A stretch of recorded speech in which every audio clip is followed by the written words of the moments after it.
Day 4 of Israel's military assault against Hamas, which it calls an all-out war.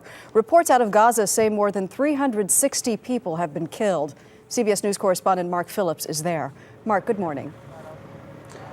Good morning, Maggie. Well, this is day 4, as you say, and the Israeli bombardment of Gaza has continued relentlessly, but it has not been able to stop the firing by Hamas militants of rockets from within Gaza and into Israel. It's a standoff now, and you almost get the feeling that something has to give. The Israeli campaign in Gaza is approaching a turning point. Either keep up the bombing and augment it with ground operations by the troops massing along Gaza's border, or declare that the massive retaliation against Hamas for its rocket fire into Israel has done enough damage that Hamas will be forced into another ceasefire, or at least what the Israelis call a lower level of terror. The killing of 3 more Israelis by Hamas rockets yesterday and last night, though, may have made up the Israelis' mind. Israel now says it's prepared for long weeks of action. The ground option is on the table. It's relevant, but currently we're continuing with the aircraft operation. However, we have troops on alert along the border and in other places in the country, ready if we'll need to call them. The Palestinian death toll has risen again, according to Gaza medical officials, and now stands at about 350. 4 Israelis have now been killed by Hamas rocket fire since the assault began. And the fact one of the deaths occurred in the port city of Ashdod is a worrying sign that the range of the Hamas missiles is increasing. The image of an Israeli cabinet minister taking shelter under a car in an Israeli city is not the outcome that was foreseen by those who planned this operation. And ominous words from the Israeli government this morning. In a meeting between the president and the prime minister, the news that the aerial campaign is just the first phase that has been approved of this conflict. The next phase, presumably involving the ground troops and armored columns which ring the Gaza Strip. We're still waiting for a decision. Maggie? CBS's Mark Phillips in Gaza. Thank you, Mark. Joining us now from Jerusalem is former Israeli Prime Minister Benjamin Netanyahu. Good morning to you, sir. Good morning. Israel's air assaults have not deterred Hamas. Do you believe a ground invasion is inevitable?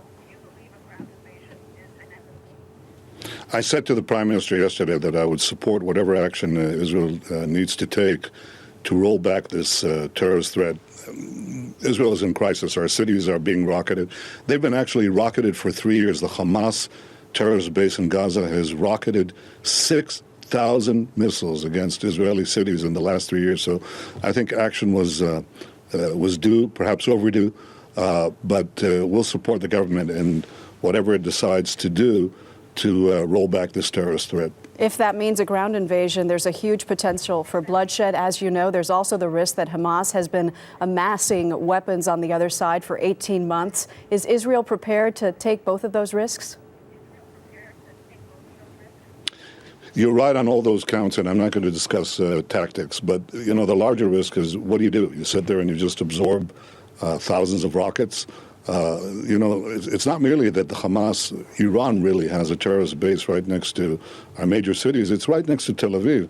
Yesterday, they targeted a suburb of Tel Aviv, Yavne, which is minutes from downtown Tel Aviv. So both the number of weapons that they're smuggling into that terrorist base and their range and lethality have grown alarmingly. So Israel has to take action. In the final seconds, is your goal merely to stop the rocket barrages from Hamas or to take out Hamas leadership in Gaza?